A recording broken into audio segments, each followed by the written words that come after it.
fans, welcome to another exciting edition of DDM Sports Central. Trust you're having a great moment. Trust you are also liking, sharing and commenting on previous editions of DDM Sports Central. In today's edition, we bring you updates on the thrilling Copa del Rey semi-final between Barcelona and Atletico Madrid.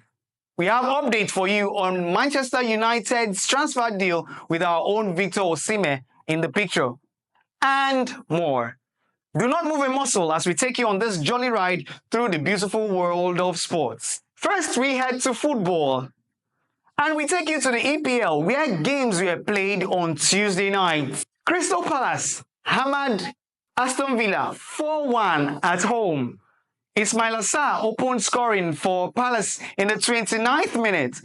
Morgan Rogers got the leveler for Villa in the 52nd minute. Jean-Philippe Mateta made it 2-1 in the 59th minute. Sarr scored a brace and Palace's third in the 71st minute. Edin Nketiah sealed victory with the fourth goal in injury time in the 91st minute. Aston Villa's race for Europe has thus suffered a major blow.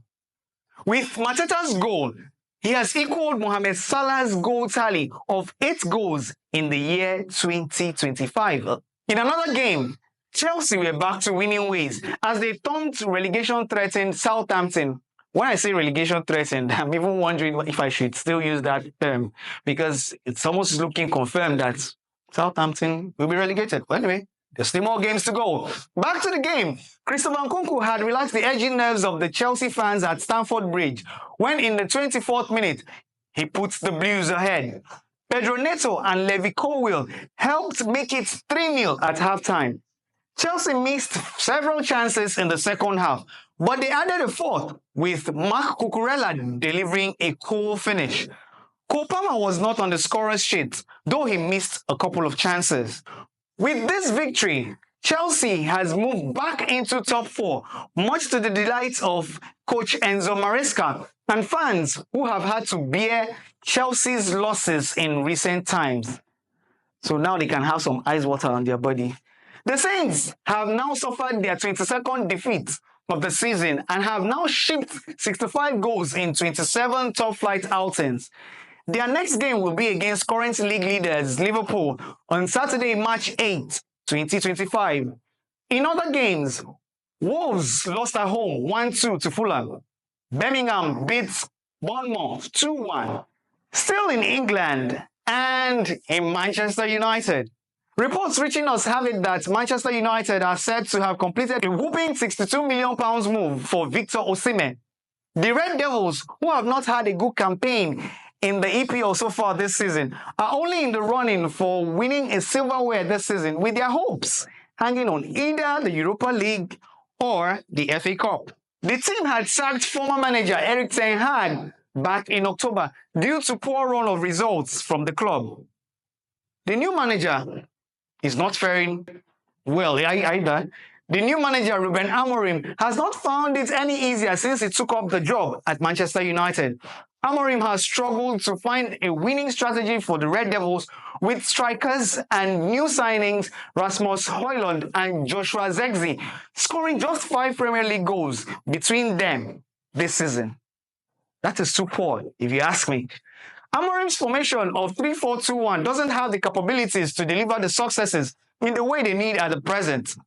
Manchester United has always had problems in the final third in their games, as evident in their game against Everton. But new signing from Lecce and 20-year-old Danish defender Patrick Dogu gave fans something to cheer and hope for in no distant time. The Red Devils also seem to lack creativity in the midfield, as Bruno Fernandes would always struggle in the absence of Kobe Mainoo. But goals remain the biggest problem of Manchester United. According to reports, the Red Devils have completed a high-profile deal to land Napoli forward Victor Osimhen in the summer. The deal is said to be 95% completed, with the Red Devils reportedly willing to pay his €75 million release clause, which is £62 million. The news may come as a shock to some, given that the club announced their plans to make a further 150 to 200 staff members redundant before the end of the season. Osimhen is likely to become available in the summer. The 26-year-old Nigerian forward is currently on loan at Galatasaray and has netted 20 goals in 26 games so far this campaign. A prolific striker, former African Footballer of the Year, you will call him. Now we go to Liverpool. Manager of current league leaders Liverpool, Arne Slot, has been handed a 2-match touchline ban following his confrontation of referee Michael Oliver in their EPL game against Everton on Wednesday, 12 February 2025. The ban is effective immediately. The manager has as well been fined £70,000 according to the FA. Slot confronted Oliver after Everton's last gap equalizer in the final ever derby at Goodison Park, with Slot and his technical staff arguing that the goal should not have stood. The manager was seen confronting referee Michael Oliver, firmly shaking his hand and exchanging words, which prompted the official to immediately brandish his red card. Slot's assistant Sipka Holshoff was also banned.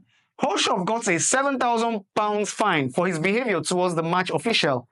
A statement by the FA stated that both clubs were fined based on the report alleging that both clubs failed to ensure proper conduct of their players and or technical area occupants following the final whistle.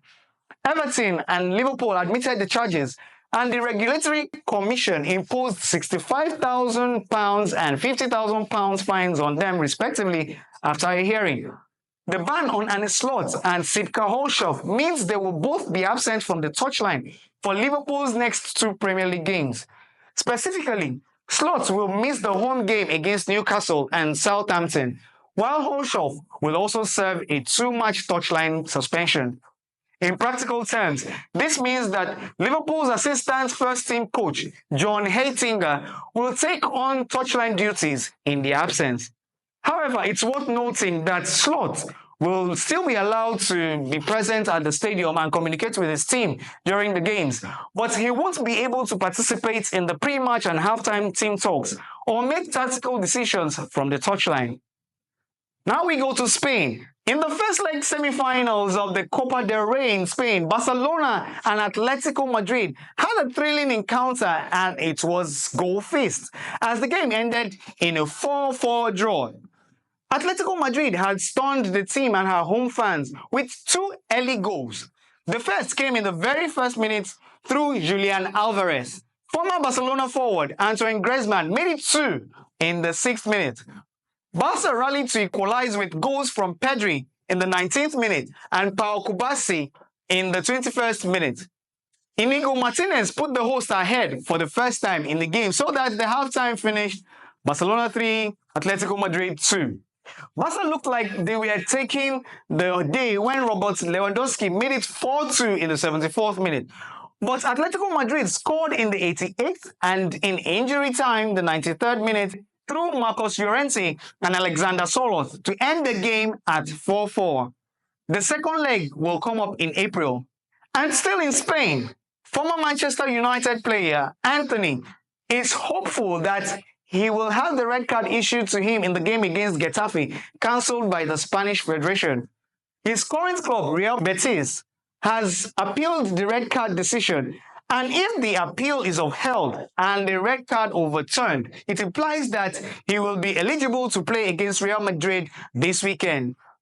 The red card was given to Anthony after he made a rough challenge on Juan Iglesias in Real Betis' 2-1 win over Getafe on Sunday at the Coliseum Alfonso Perez Stadium in Getafe, with Isco scoring 2 goals for Real Betis, including a penalty in the 77th minute, and Boya Mayoral scoring for Getafe in the 82nd minute. Now we come to Nigeria, where the NUGA Games is here. The date for this year's NUGA Games has been officially announced.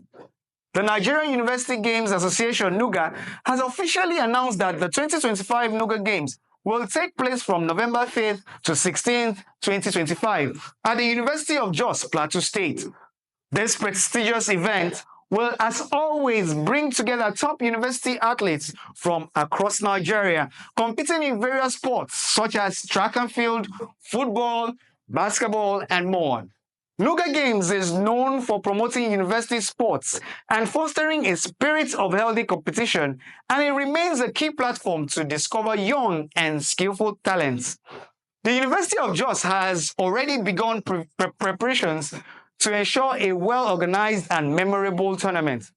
The country's best student athletes will compete for glory in what is surely going to be an electrifying atmosphere.